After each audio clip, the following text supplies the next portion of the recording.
In 50 minutes, the late film is a wartime story, Hornet's Nest, stirred up by Rock Hudson and Selva Koshiner. Now, to end BBC One's week celebrating 60 BBC years, Ned Sherrin introduces the pioneering television satire show he created 2 decades ago in That Was 20 Years Ago, That Was. Behind this handsome nationwide set is a real television studio. Just over 20 years ago, we did a pilot, a practice show for a new program against these bare studio walls. When the series went on the air, the walls were still bare, and the show was live and topical, and it was broadcast late every Saturday night. It lasted about an hour. It was called That Was the Week That Was. Many of you will not remember the program. Many of you will not remember the 1960s. Muhammad Ali was still Cassius Clay. You could go out any night with £5 in your pocket, bribe 2 Metropolitan policemen, and still have change. A man in jeans was very likely a plumber. Time and nostalgia have given TW3 the reputation of being shocking and revolutionary. You're unlikely to be shocked or revolted tonight. Time plays other tricks. Old memories grow rosy, old outrages appear inoffensive. In any case, shock, horror and scandal were never the great virtues of TW3. Rather listen for the quality of the writing and the attitude to events and issues. If there was ever a writer's show, this was it. Abetted and enhanced by an extraordinarily brave and talented cast who never picked up their scripts before Friday. Everything changes and everything is the same. Today we have an alliance party. In 1962 there was a liberal revival at Orpington. India invaded Goa, and Portugal, lacking a woman prime minister, did not send a task force. Traffic jams and unemployment were up, nurses' pay was not. April Ashley, whose autobiography came out this year, was becoming famous as the first Englishman to go abroad and come back abroad. The BBC was not 60, it was 40, but by God they were celebrating it with the same fervour. It's not for us to say whether we had the influence on television or on events with which some people have credited That Was the Week. What is certain is that there was a great communion between public and programme makers on Saturday nights. 2 footnotes. At the end of the programme, you'll hear David Frost refer to Hugh Gaitskell's health. Gaitskell was on a routine hospital visit, and the news was that he was on the mend. Tragically, he died a few days later, but the programme was a live conversation with its audience, so we haven't cut the joke, which left us with egg on our face. Second, you will recognise and enjoy most of the performers. One, the very talented and dearly loved cartoonist Timothy Birdsall died very young in the middle of the series of which he relished being a part. 20 years on, he's still missed and treasured, so perhaps the rest of us who made these odd, scrappy, pertinent, petulant, ultimately serious and we hoped funny programmes, and the BBC, who after all gave us house room and support, perhaps we might dedicate this repeat of 1 episode, a review of the year 1962, to Tim's memory. This is BBC Television.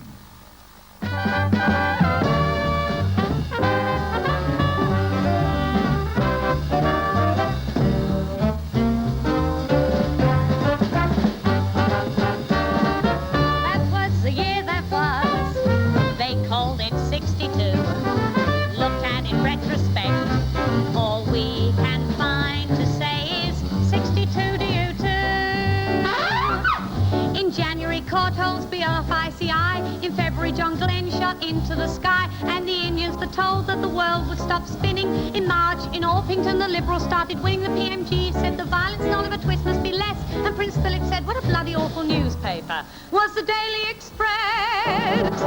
That was the week that was. Frank Haxall got the sack. Sterling Moss had that crash, and the police kept out Burgess and McLean, who didn't want to come back.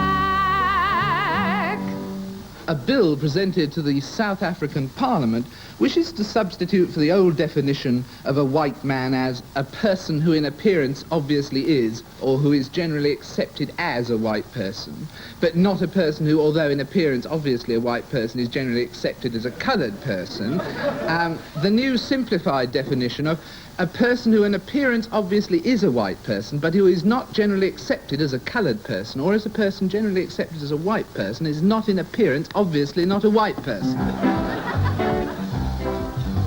In May, Coventry Cathedral was open with bell, book and choir. On the roof from the air they dropped one instant spire, and Eddie and Liz were still estranged, and April Ashley announced that nothing had changed. The crime of the year was that daring and impudent bank robbery in Bury Lancs, perpetrated by Mr. Stanley Booth, aged 37, now doing 12 months.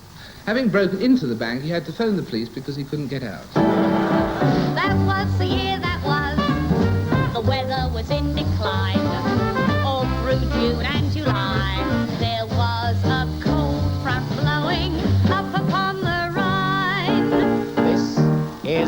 army, Mr. Jones. You socked a German and broke his bones. So did your father in 44, but the peace, Mr. Jones, isn't war. President Shadrach Tubman arrived in high state. No immigration officer asked him to wait. Now Shadrach is black, so what we wanted to know is would they have let in Meshach and Abednego? The Commonwealth ministers argued and bluffed. They couldn't agree, and so they all got stuffed. The automatic flushing system of a gents at Totnes Devon Guildhall was stopped when the Queen visited the town on July the 27th, so that the noise should not disturb the royal party. It was also suggested that guests should stand in a semicircle to hide the entrance. That was the year that was. Meredith found a Mississippi home. The Vatican Council broke up, and all those nice old gentlemen said arrivederci Rome. A great year for rationalisation on the railways. Thanks to Dr. Beeching, there are fewer trains, higher fares and no fish on the menu. But at least one inventor, Mr. J.C. Winpenny, unveiled a new hope for the hard-pressed commuter.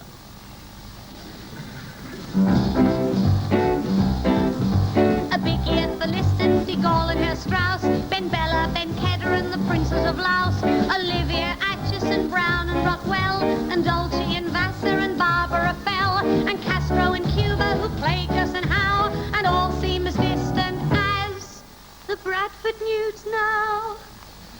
I don't know what you think, Willie, but I think that the rottenest trick of the year was the invasion in India. Naked aggression. First, the massive build-up of military strength. Then the troops went storming over a perfectly peaceful frontier. What reason did they give for the invasion? Oh, you know, the usual bullying nonsense that aggressors always trot out. Delving back into history to make some spurious claim to territory. Yes, I shouldn't have thought it was worth all that fuss just to pinch a little place like Goa. That was the year that was. Take down the Christmas tree. Now all our cares have gone, at least until the 1st of 1963. That was the year that was. It's over, let it go. Oh, what a year that was. That was the year that was.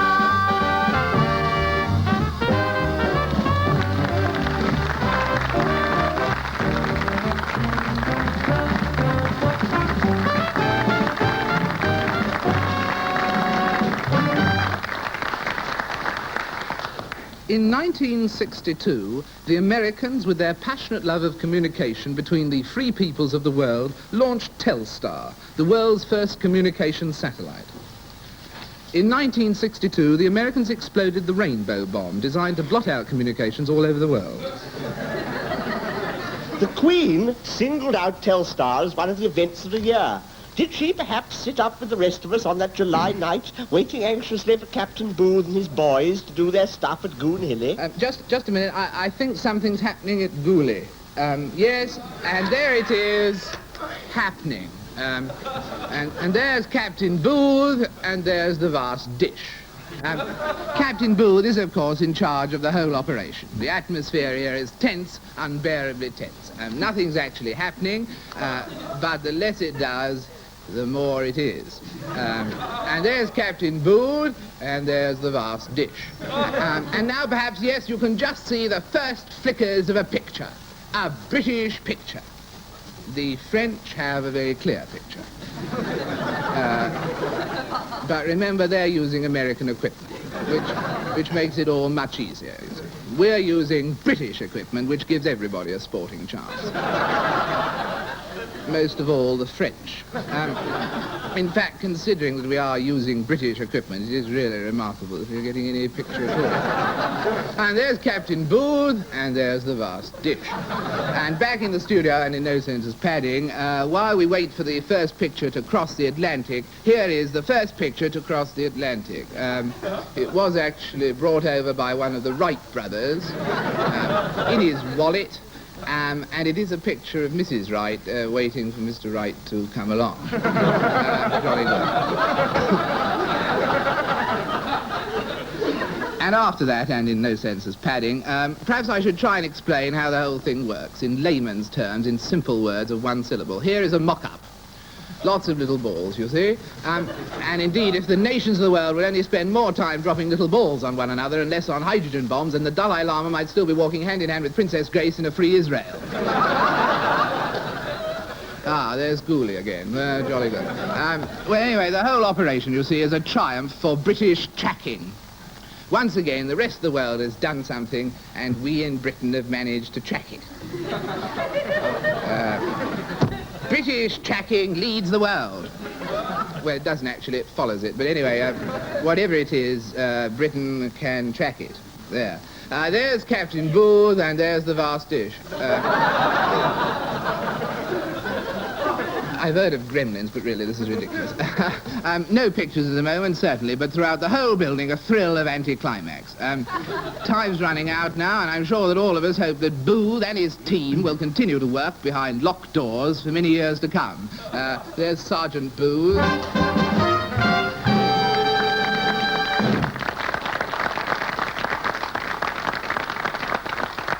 1962 saw the biggest television coverage ever of the party conferences.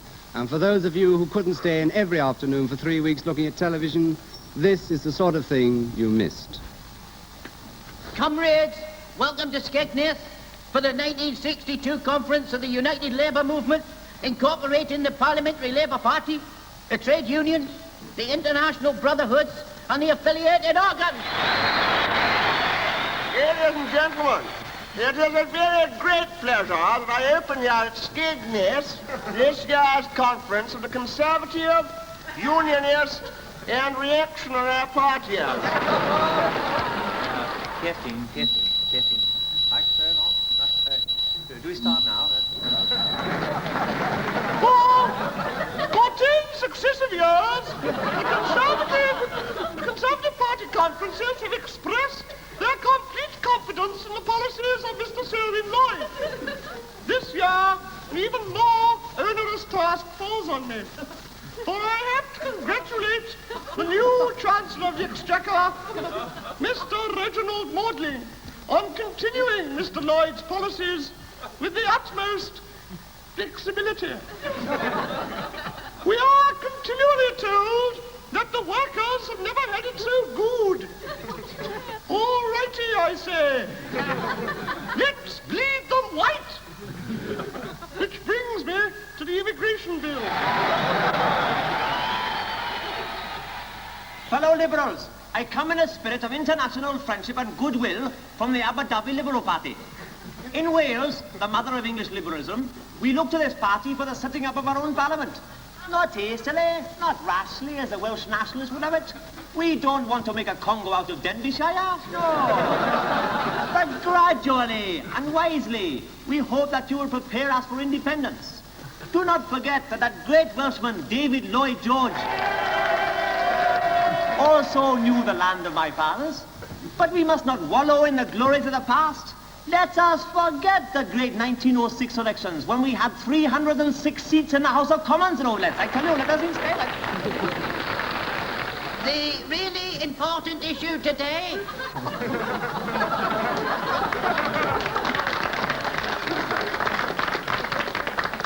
is equality. Not just equality of race, equality of class, or equality of creed. But also equality between the sexes. Let us therefore abolish the difference. Let this be our positive program, and let our battle cry be, as long ago as 1956, the Liberal Party advocated that Britain should join the common market, and if this had been done, not only would Ghana, Tanganyika, Nigeria, the whole Commonwealth is waiting for the Labour Party to make up its mind. Let them wait. Say we of the hot-dip galvanisers union, too often in the past, over German and the armament, over the bomb, over ICI, have we seen the danger of making decisions. What's so special about decisions? Nobody takes any notice of them. As Brother Keir Hardie used to say, Put all your leads in one trouser and what have you got? A bloody split. I'm a 16-year-old schoolgirl. The Liberal Party is the party of youth and can count on tremendous support from all us teenagers under the age of 21. Comrades, there are today millions of starving Asians in this country alone.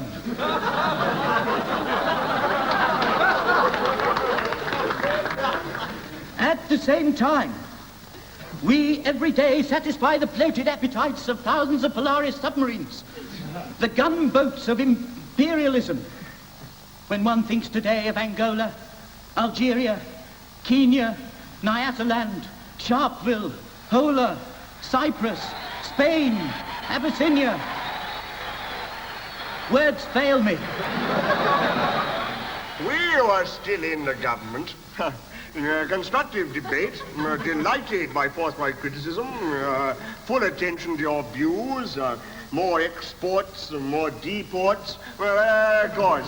Natural obstacles to our policy. Mr. Selwyn Lloyd, Eccles, Prime Minister, indeed the whole Tory party pledge you today, before the next Conservative election, a spending spree, whatever you may feel, and show our unity to our great leader.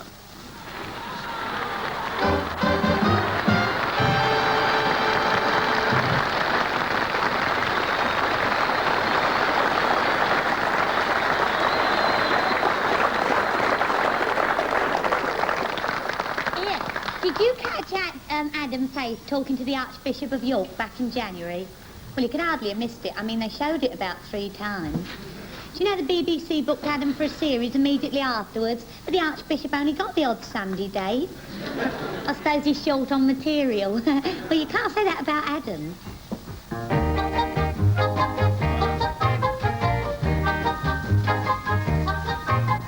I met the Archbishop, led him by the hand, and now the voice of Adam is heard throughout the land, and Adam's not a sinner anymore.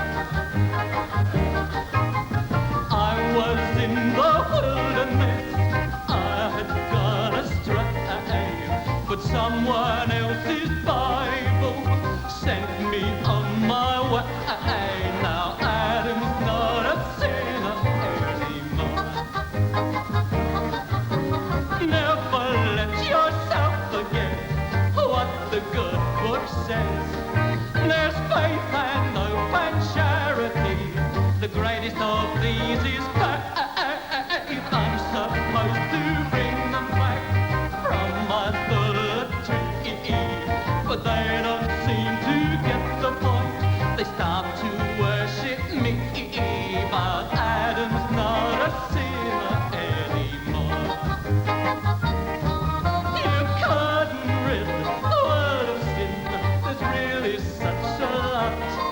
The Lord replied, have faith, my son, and faith is what he got. Adam, more an angel, don't you take the risk.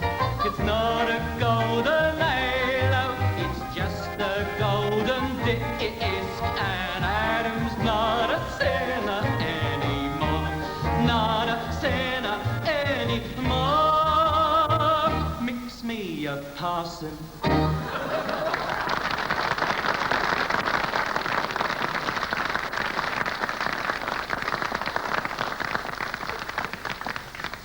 In the latter half of 1962, the attention of the world was focused on 2 big fights, that of Floyd Patterson and Sonny Liston, and that of James Meredith to get into the all-white University of Mississippi. With Patterson's performance so weak and Meredith's opposition so strong, in the return fights, Patterson will fight Meredith, and ex-convict Liston, always eager to improve himself, will actually be hammering his way into the mighty portals of Mississippi University. Did you follow the Patterson-Liston fight in the newspapers? I absolutely love the vivid pictures these writer Johnnies conjure up simply by use of words. Desmond Packett? Yes, yes? London here, Des. We've written your article.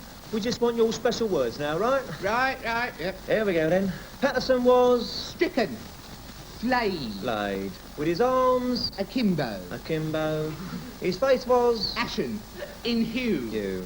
Patterson's parents were... Grief-stricken. Liston supporters after the celebrating were... Heavy-eyed. Heavy-eyed, but what, Des? Heavy-eyed but bespectacled? No, not bespectacled, Des. That was Bracer 6 years ago in the Olympics. Bespectacled but well-loved, don't you remember? Blimey, he's past it. Oh, well, heavy-eyed but jubilant. Yeah, it's better, I'll tell you that, it's better. Right, and now the income tax authorities are expected to... Probe. They probed. Swoop. All right. And finally, my money for the return Liston Patterson fight of the century is on... Jack Nylon. Who's he? Liston's manager. Oh. The Vassal case is, of course, sub judice. Though we can reveal, incidentally, that here is a white paper similar to the type which it is believed may be issued by the government as a result of the tribunal. What has been fascinating, though, has been the press treatment of the various letters involved in the case. One changed the international image of the sex life of the British, another changed the letter-writing habits of a nation of civil servants, where Mr. Galbraith declared that never again would he use the words dear or my dear to begin a letter. Right, well, give it here, would you? Yes, thank you. Here we are, sir. Thank you. Now, let me see. To Mr. Jenkins, good. None of that dear nonsense, I see. Pursuant to your letter. Pursuant? It's the usual phrase, sir. Yes, well, I don't like it, I'm afraid. The word has an erotic penumbra. You take it out, you see. Yes, sir. I'm hoping for the favour of an early reply. Favour? Well, the Oxford Dictionary defines the verb favour as to look kindly upon, sir. Yes, exactly. I'm amazed you can be so naive. Looking kindly upon anyone who earns less than you do is a deeply treacherous procedure. I'm very sorry, sir. Yes, you know, you need some basic training in modern manners, I can see that. I mean, if a man comes 300 miles to see you with papers, you keep him waiting in the hall. Or better still, the drive, if you have one. If you offer him so much as a sandwich, you'll be suspected of improper relations, and a 3-course lunch spells treason.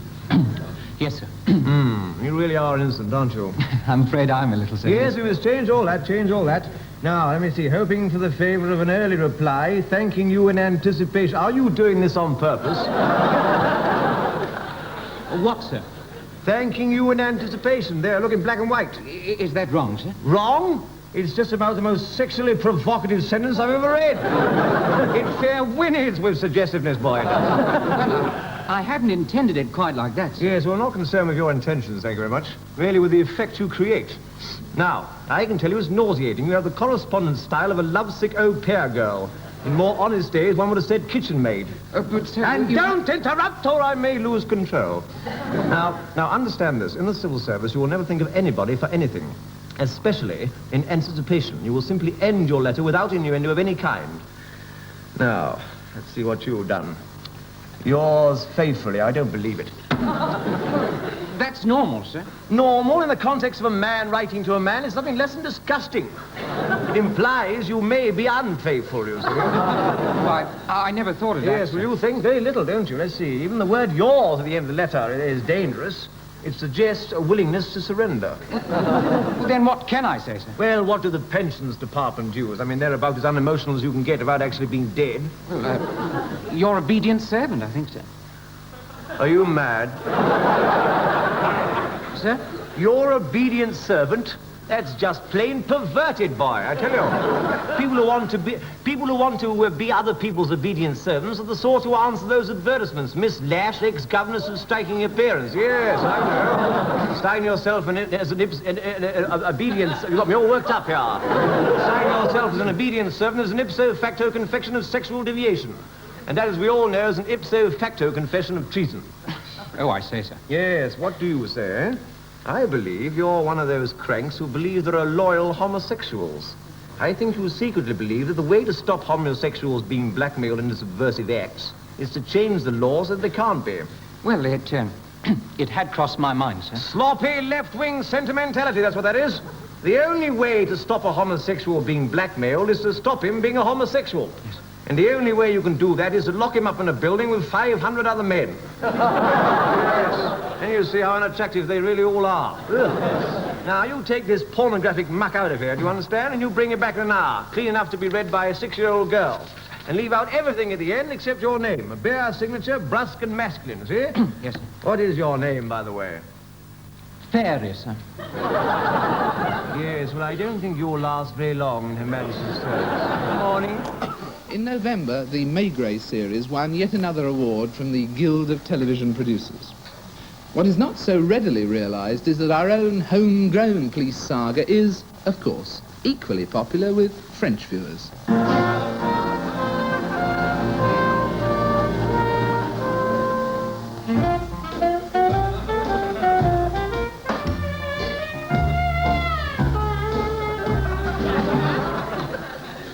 Bonsoir tout le monde.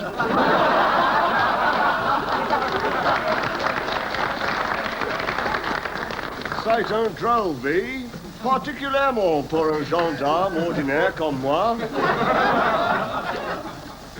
N'oubliez pas les mots de Monsieur Marples. Prenez garde sur les rues cette Noël. Je marche mon... Je marche mon vite sans pantalon. Les enfants crient, oh le patron, auteur, je toque, un verre. Bonsoir tout le monde et pour les bières.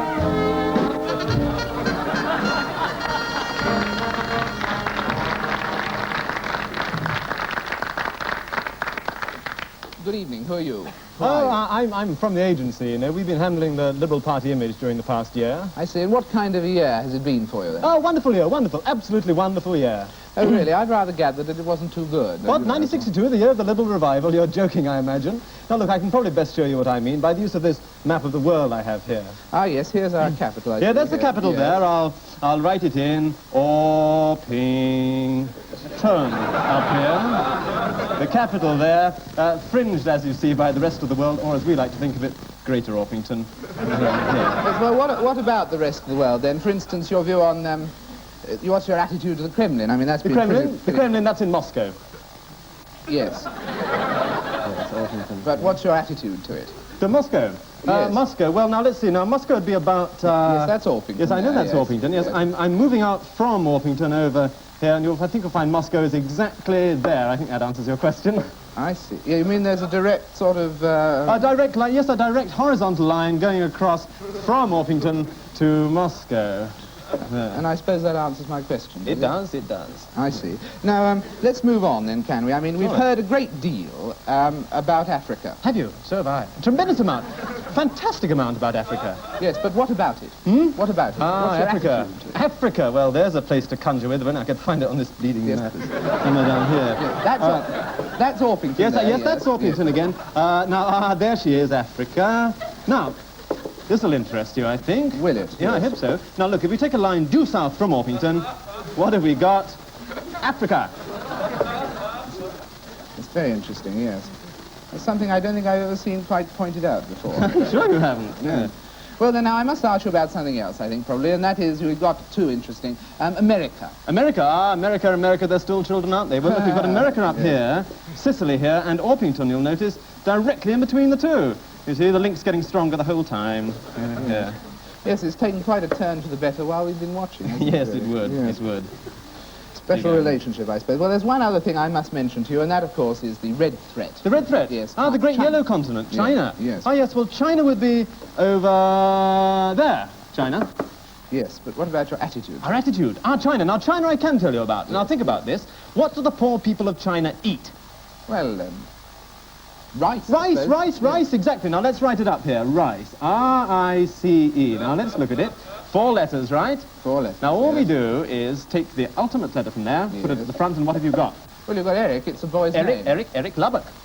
Sorry? Don't apologize. Eric Lubbock. Lubbock, I see, yes, but what that... Lubbock. L-U-B... L-U... Oh, they've got it downstairs somewhere, I'm sure. I can find it for you. Perhaps you could get it for me. Oh, no, I doubt it now. It'll be closed on Saturday, you know. Anyway, let's look at this. Here, you see, there, and there. Now, if that isn't evidence of a liberal revival, I'd like to know what is. Very much indeed. Yeah, that's it. Thank you very much. Yeah. The parties of the year were given by Darrell F. Zanuck for The Longest Day, which was also very much the longest film. That was in Paris. By Huntington Hartford on Paradise Island, which he'd renamed, it was called Hog Island. And by Fernanda Pignatari in Mallorca for her son's school holiday treat. If you weren't invited to any of these, then have a ball with Miss Molly Martin.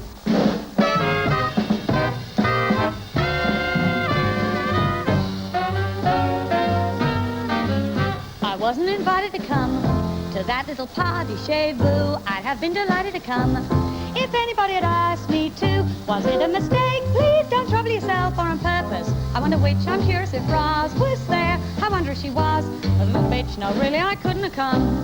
Do let me assure you again, I honestly couldn't have come.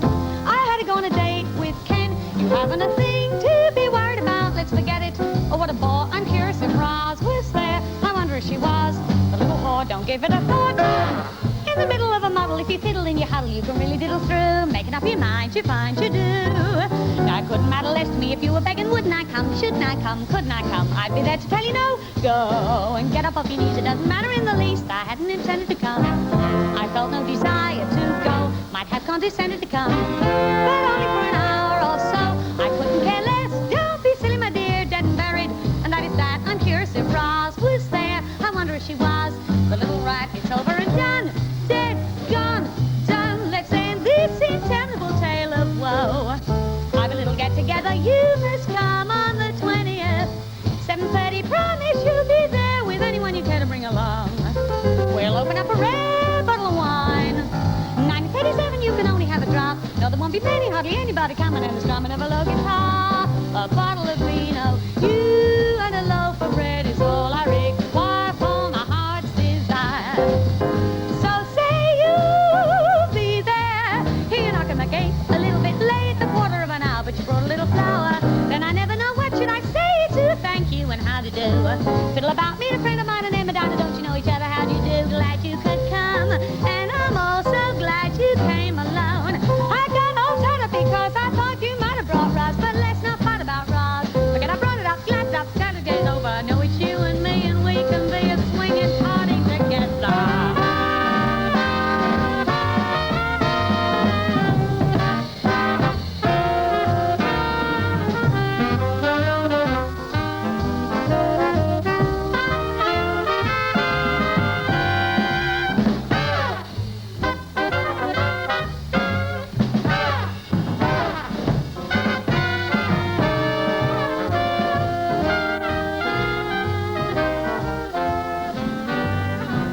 I wasn't invited to come to that little party, shaver. I'd have been delighted to come if anybody had asked me to. Was it a mistake? Please don't trouble yourself, or on purpose. I wonder which. I'm curious if Roz was there. I wonder if she was a little bitch. I'm curious if Roz was there. I wonder if she was a little. What I really want to know is what has Rattling got that I haven't got, that she gets invited everywhere I don't.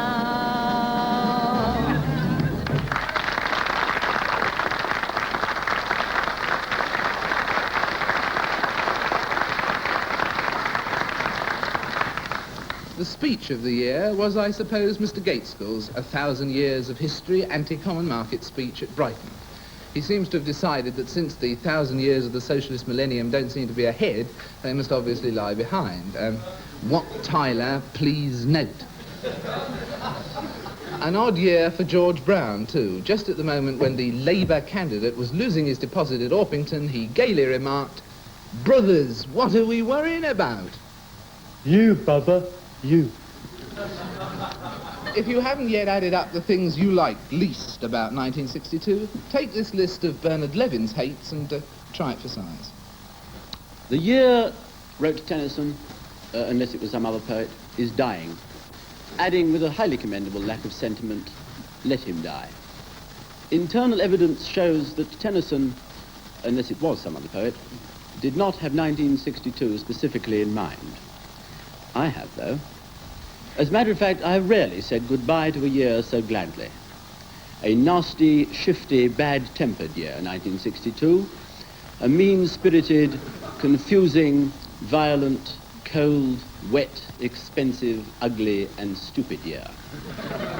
A year in which some men were acclaimed for going round the world without stopping, and others were fined for going round the inner circle without a ticket. A year in which Mr. Marples, in quick succession, opened a transport debate to the Piccadilly underpass and his mouth. A year in which the stock exchange closed cautiously and Vanity Fair opened incredibly. A year in which Marshal Tito went to Moscow, President de Gaulle to Bonn, Barbara Fell to prison, and Mr. Macmillan to pieces. I didn't care for 1962. In 1962, we had the Cuba crisis. Some of those accustomed to sit down against nuclear weapons stood up for Castro's right to have them. And Tribune commended Mr. Khrushchev for removing from Cuba rockets it steadfastly denied were there. In 1962 also, the common market negotiations continued to arouse the nation to frenzied and well-nigh uncontrollable outbursts of total indifference. While Mr. Heath commuted between London and Brussels, the real negotiations were going on between the different factions of the Labour Party. Mr. Gaitskell, impaled on the fence for so long that you could have torn him in half along the perforation,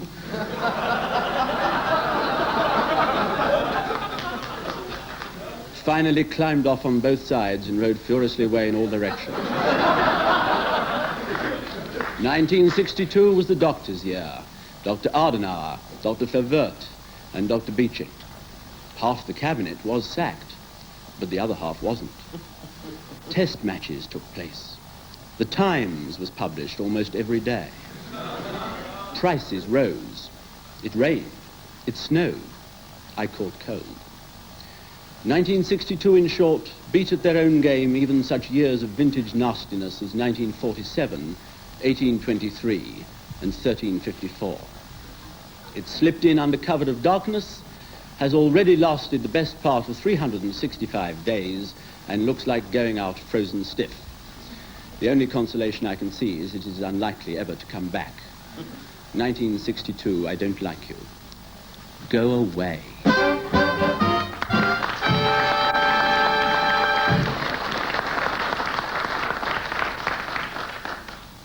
Tomorrow, some of us will be turning to Old Moore's Almanac to see what 1963 holds in store.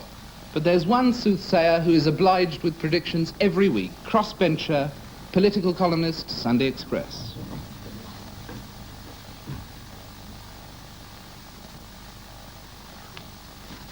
Each Sunday he forecasts future political developments. So let's wander down memory lane and see how some of Crossbencher's predictions during 1962 turned out. He has a keen eye for trends inside the Labour Party. A powerful body of Labour MPs is convinced that as deputy leader, Mr. Brown is a liability. The candidate they would like could be Mr. Harold Wilson, but that cautious chap will have nothing to do with them. Harold Wilson stands as candidate for the Labour deputy leadership. Mr. Wilson will be certain to defeat Mr. Brown. Brown defeats Wilson by 30 votes. No one can rival Crossbencher's knowledge of behind-the-scenes moves at Westminster, both in the Commons. January the 28th. Whom will the Prime Minister nominate as the next Deputy Chairman of Ways and Means? It's a job of high dignity, which puts its holder in the running for the speakership. That should let in a fellow who makes ladies' dresses in Manchester, and was hailed last year as a brisk, bright chairman of the Tory Party Conference, Sir Douglas Glover, MP for Ormskirk. January the 29th, Sir Robert Grimston appointed Deputy Chairman of Ways and Means. Crossbencher knows just how the voting will go in by-election. At Lincoln, the Liberal intervention could easily have the effect of putting Labour out and the Tory in. Labour wins at Lincoln, majority up 3,000. And Crossbencher can foretell who will be chosen as candidates. Mr. Dennis Walters is in sight of the promised land. In a short list of 4 for Dorking, Tory majority 14,959, he looks a likely winner. Sir George Sinclair chosen as Tory candidate for Dorking. But it's in detecting shifts inside the cabinet that his ear is closest to the ground. July the 1st. Cluster round now, all you hopeful Tory backbenchers. I bring the news you so anxiously await. It concerns the big government reshuffle which everyone has been expecting this month. And what is my news? There won't be one. July 13, Macmillan carries out big government reshuffle. Mr. Macmillan has decided that as long as the pay pause stays, so must all the ministers responsible for that policy. Which means not only Mr. Selwyn Lloyd... Selwyn Lloyd sacked. But Sir David Eccles... Sir David Eccles sacked. And Mr. John Hare... John Hare not sacked. And while Mr. Harold Wilkinson is attacked by the opposition over defence, he too is as safe as a pheasant in the close season. Watkinson sacked. Even Mr. Maclay, Secretary for Scotland, is secure. Maclay sacked. This year, the BBC celebrated 40 years of fantastically sound broadcasting, and surveys indicated that the third programme was for 2% of the population, the light programme was for 98% of the population, and the home service was for the BBC. Sir Harry Pilkington, head of Britain's biggest glass firm, produced a report which saw through one glass darkly and let the other off very lightly. ITV was fairly unlucky, in fact, being condemned for exactly the same reasons that they praised the light programme. But ITV did do some odd things during the year. They introduced at least 11 regional talent contests, for instance, opportunity knocking all over the country. A spokesman said today, the next one, you see, that we're doing very soon will be called Discoveries. It will actually be published in two separate words, disc ovaries, recording stars in embryo.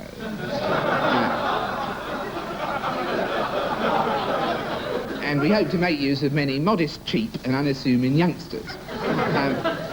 But the television drama of the year wasn't Pilkington, it wasn't Heart to Heart, and it certainly wasn't Hedda Gabler. It was the rumoured merger between those two notorious rivals, Tonight and Panorama. Present information is that both have survived. How much that was due, we don't know, to the appeal of the year for the Save Panorama Fund. Well, I dare say many of you will never have heard of Panorama. Or if you have heard of it, I dare say you're turning to one another by the fireside and saying, well, what is there about it that's worth saving? Well, that's a view I can sympathise with. I've often felt it myself, but that's not quite the point, is it? Well, is it? No, it isn't. Do you remember a few weeks ago when I was appealing to you on behalf of those old unwanted pit ponies? I think I said then, try and think how we would treat them if they were human beings. Well, I'm saying the same thing to you now. It's all too easy to forget when anything or anybody gets old and useless the good they've done in the past. And if Panorama hasn't brought coal to our fireside like the pit ponies, at least it's brought warmth to our hearts. I like to think... Well, I don't like to think, that's why I'm glad when Richard Dimbleby does it for me. I like to think of the whole ageing Panorama team, coughing a bit perhaps, receiving your donations, and knowing that in the eventide of their public lives, they can afford a few of the necessities of life. You, each one of you, helped to save one old pit pony, didn't you? Will you help me again in a cause almost as worthy? Because there are wives and families to think here, too. So send your donations, the pounds rather than the pence, to me at this address. Save Panorama Fund, care of the ITA, London, SW1. Thank you and good night.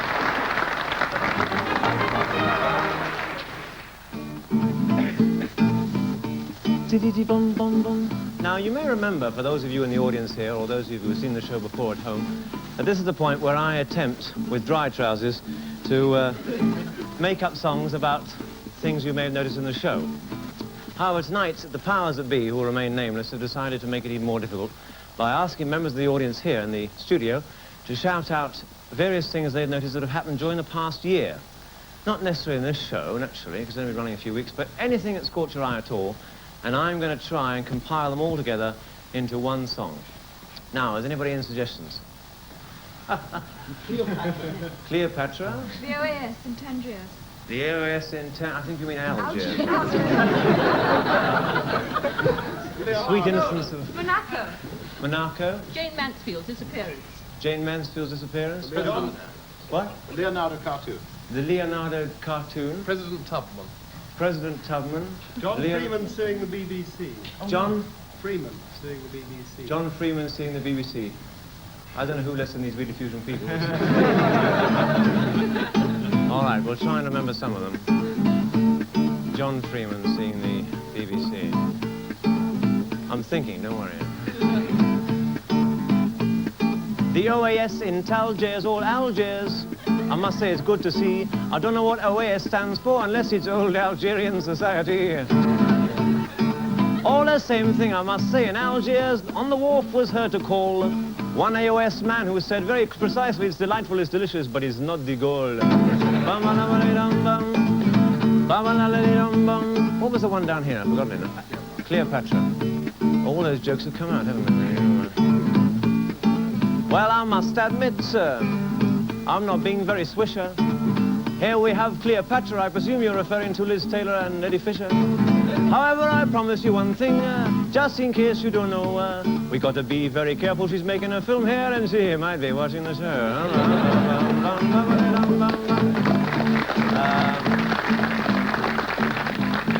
Then there was Monaco, yes. What was it?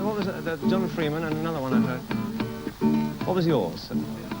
Leonardo, oh yes. Leonardo. Yeah. Well, I must admit, sir, I'm not really being squinchy. Here we have a rhyme, something to rhyme with Leonardo da Vinci. But I promise you really, sir, I can't say much as such. It's a lot of money to pay a cartoon. I'm sure that Giles doesn't get as much. So one last thing we'll try on Monaco. That is plain to see. They've had trouble with France this year on everything, including TV. But I understand that really Prince Rainier is losing face, because the call has declared in France that he ceases to acknowledge Monaco as a state of grace. And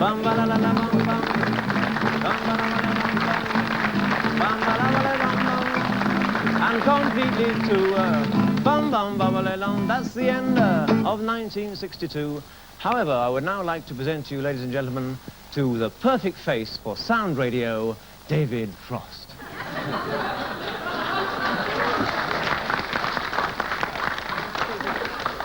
Awfully. I wonder why in all the rehearsals you refused to do that last link, actually. Now we know. Here we have the slyly written Sunday newspapers for tomorrow again. Still not into the new year, but almost. And I see that Crossbencher, in fact, tomorrow, says here, shrewdly as ever, the truth about Hugh's health. Mr. Gateskill has nothing to worry about his health. Sorry, Hugh.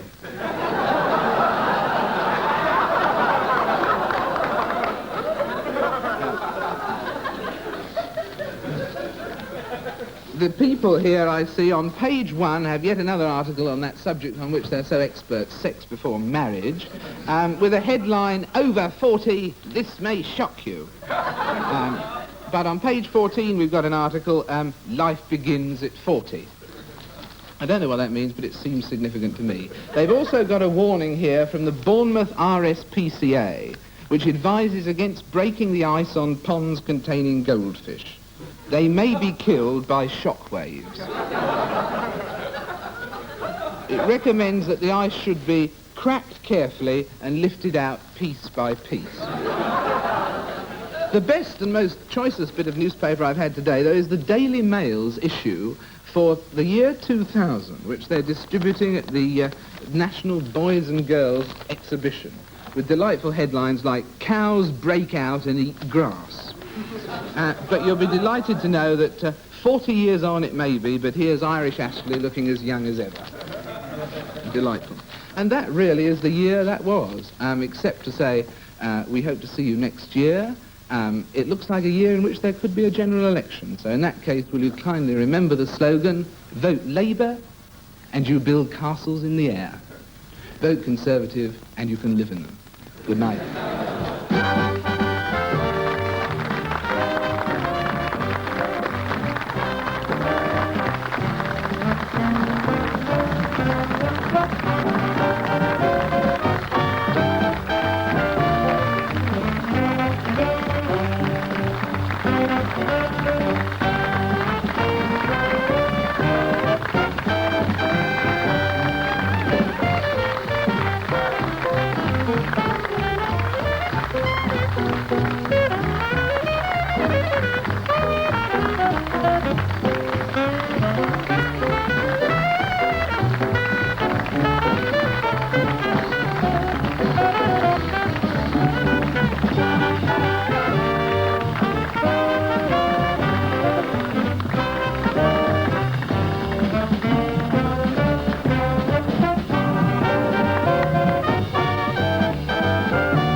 In a moment, the Friday Late film with Rock Hudson.